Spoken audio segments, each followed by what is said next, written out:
Hi there! You're invited to listen to an exclusive excerpt from the next episode that I'll be publishing on Sunday. My next guest is absolutely fascinating, and this is just a teaser of what you can expect from our discussion. Enjoy listening, and I'll see you on Sunday for the full episode. Welcome to FinScale, a podcast created by Solène Niederkorn, shedding light on innovation in finance, banking, and insurance.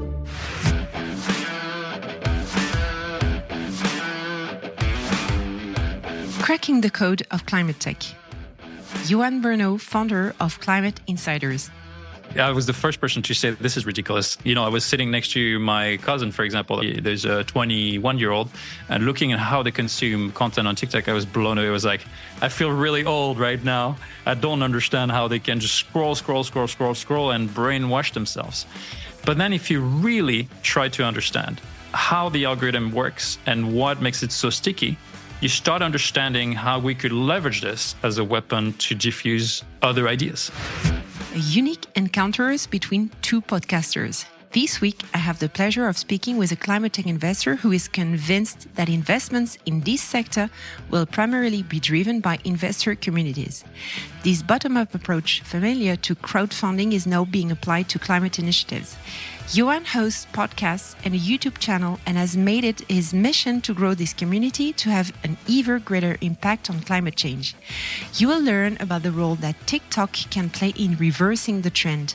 Climate Insiders focuses on hardware, so we cover numerous innovations from photocatalysis to mycar remediation, an episode that will change your perspective and really make you think.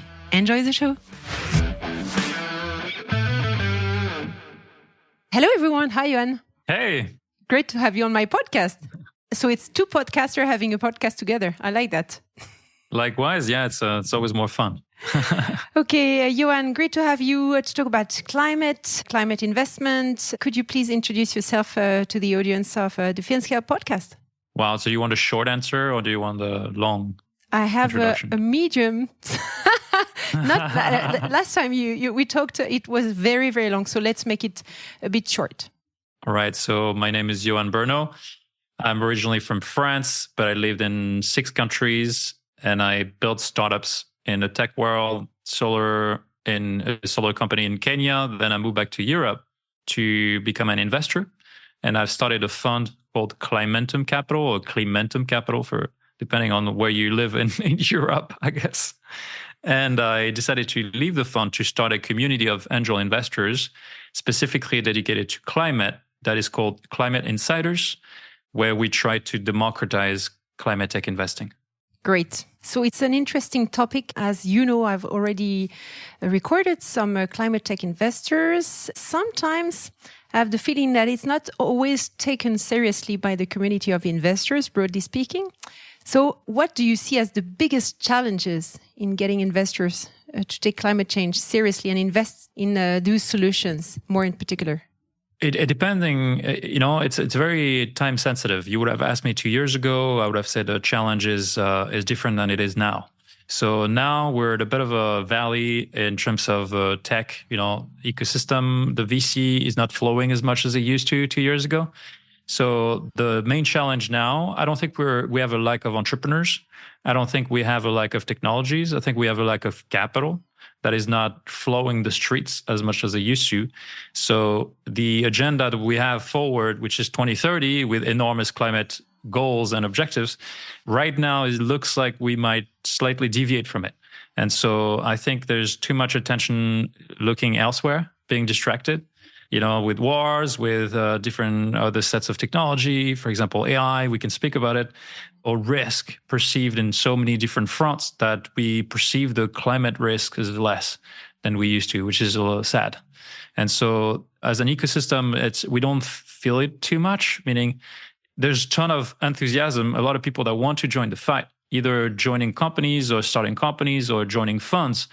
It just as a whole, if you step back from that bubble, there's a bit less momentum than we used to have. So at my level, I try to have more and more investors in that area just to show that there are a lot of opportunities in terms of investment.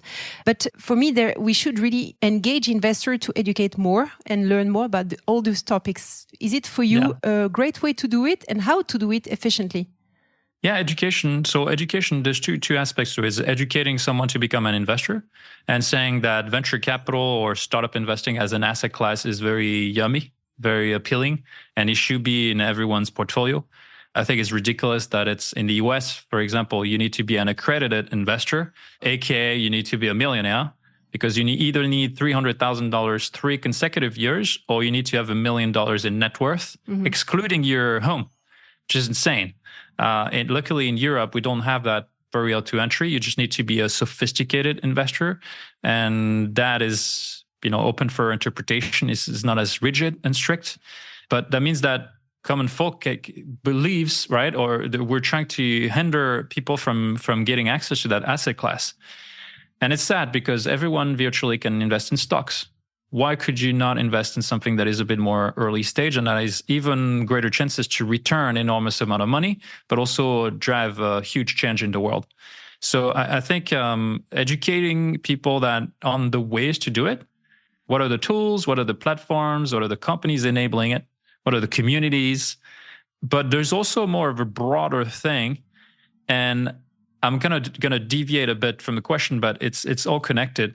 I was listening to a talk of the 2024 predictions and what are the 2 top transformations that we don't see coming that will completely inundate the tech world. Now that you've heard an excerpt from the upcoming episode on Sunday, make sure you stay tuned and connected so you don't miss a beat.